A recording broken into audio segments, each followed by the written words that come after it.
Mpox virus വകഭേദം കണ്ടെത്താൻ genome sequencing നടത്തുമെന്ന് മന്ത്രി വീണ ജോർജ്. നിപ എംപോക്സ് രോഗപ്രതിരോധ പ്രവർത്തനങ്ങളുടെ ഭാഗമായി നിലവിലെ പ്രോട്ടോകോൾ അനുസരിച്ചുള്ള എല്ലാ പ്രവർത്തനങ്ങളും നടത്തിയതായി മന്ത്രി പറഞ്ഞു. എംപോക്സ് ബാധിച്ച രോഗിയുടെ നില തൃപ്തികരമാണ്. രോഗിയുടെ സമ്പർക്ക പട്ടികയിൽ 23 പേരാണുള്ളത്. രോഗി സഞ്ചരിച്ച വിമാനത്തിൽ ഒപ്പമുണ്ടായിരുന്നവരെ തിരിച്ചറിഞ്ഞിട്ടുണ്ട്. നിപയുടെയും എംപോക്സിന്റെയും കാര്യത്തിൽ ആശങ്ക വേണ്ടെന്നും മാസ്ക് ധരിക്കുന്ന കാര്യത്തിൽ ജാഗ്രത കാണിക്കണമെന്നും മന്ത്രി അഭ്യർത്ഥിച്ചു.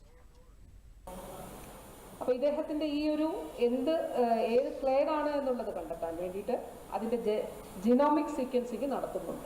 ഇപ്പോൾ ഇത് തമ്മിലുള്ള വ്യത്യാസം 2B ആണെങ്കിൽ രോഗവ്യാപനം കുറവാണ്, വളരെ അടുത്ത കോണ്ടാക്റ്റിലൂടെ മാത്രമേ പകരുകയുള്ളൂ. 1B ആണെങ്കിൽ ആഫ്രിക്കയുടെ പല ഭാഗങ്ങളിലും കാണുന്ന വകഭേദമാണെങ്കിൽ അതിൻ്റെ ഇൻഫെക്റ്റിവിറ്റി, രോഗവ്യാപന ശേഷി വളരെ കൂടുതലാണ്.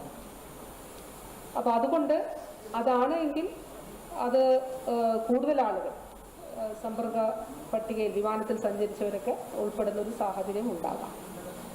പക്ഷേ നിലവിൽ രാജ്യത്ത് നിലനിൽക്കുന്ന പ്രോട്ടോകോൾ അനുസരിച്ചും സ്റ്റേറ്റ് പ്രോട്ടോകോൾ അനുസരിച്ചിട്ടുള്ള എല്ലാ നടപടികളും ഇതുവരെ നമ്മൾ സ്വീകരിച്ചിട്ടുണ്ട്.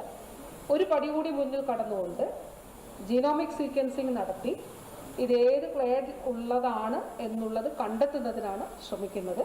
അത് കൂടി കണ്ടെത്തിയാൽ മെഡിക്കൽ ബോർഡ് അതിനനുസരിച്ചിട്ട് ഇപ്പോൾ നിലവിലുള്ള പ്രോട്ടോക്കോളിൽ എന്തെങ്കിലും തരത്തിലുള്ള കൂട്ടിച്ചേർക്കലുകൾ ആവശ്യമാണോ എന്നുള്ളത് കൂടി പരിശോധിച്ച് തീരുമാനമെടുക്കും.